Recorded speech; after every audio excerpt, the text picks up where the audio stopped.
I said to my husband a couple of nights ago, I need a killer opening statement for my pitch tonight. And he said, yeah, sure thing. You need to start with the comment, it's my time. And it is my time. I had my first baby 15 years ago, and I really should have known that I was going to have anxiety. I had panic attacks through uni, and so 2 a.m. breastfeeds just were the perfect opportunity for me to press play on a videotape and begin the whole drama of what dreadful things could happen to my baby boy. I'm perfect at getting myself in a tiz about those things. Now, my saving grace was the very fact that by then I'd actually worked as a psych for a few years, so I recognised the signs. The other saving grace was that I'd actually seen a psych, practising what I preach, in my uni years, and I'd found that really helpful. So I took myself off, got the help I needed, and I nipped it all in the bud.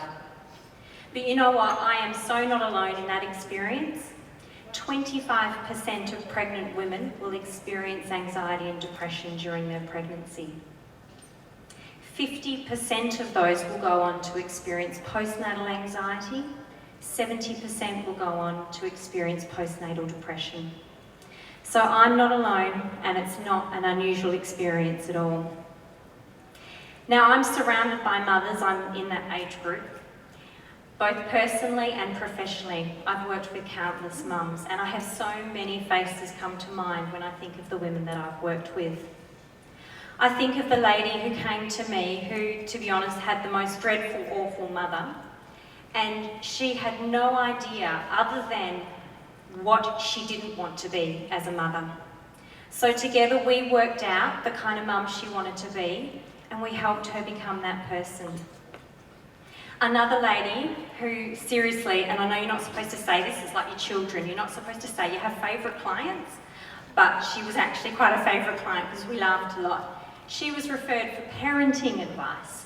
She didn't need that. She needed to know ways to centre herself in the chaos of 3 kids after school, doing homework, needing food, and just the witching hour. But she also needed help to know how to stay connected to herself as a woman before she became a mum. And another lady that comes to mind is a lady who, I guess, came to me and said, you know what? She whispered it, I don't love my baby.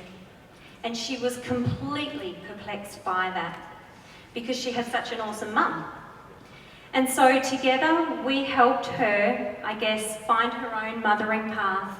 And I can't begin to tell you, and I still kind of get goosebumps when I think about this, because I got to witness her falling in love with her baby, and there is nothing better than that.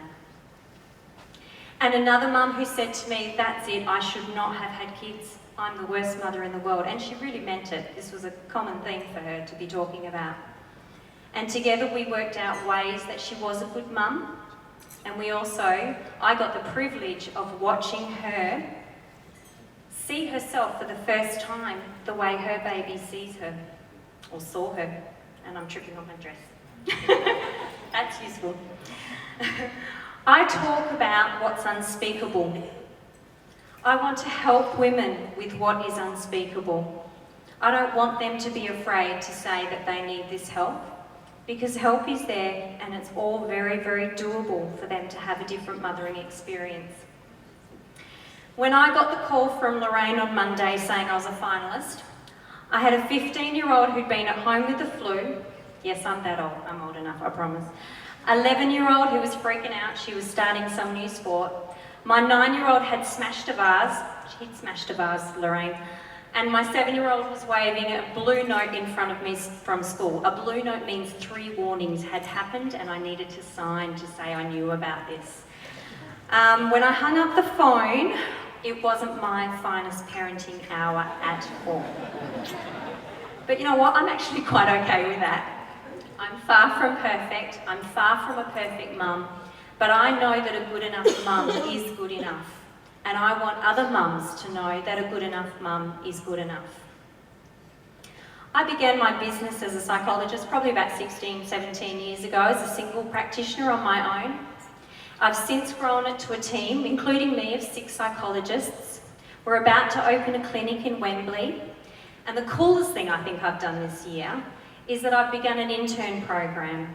I've partnered with 3 universities, ECU, Curtin, UWA, and I take doctoral and master's students on practicum. They have to do this to graduate, and I offer them the opportunity to work with real people, with real issues. But the best thing is that these interns, they provide these services at low cost or no cost to my local community. And I think that's pretty damn cool. In the last financial year, my team of 6, including myself, we provided 3,000 hours of therapy to over 400 clients. And my interns since January have provided 500 hours of therapy. So I have a super solid platform to actually launch my next thing, which is what I'm calling the Conscious Mothers Program.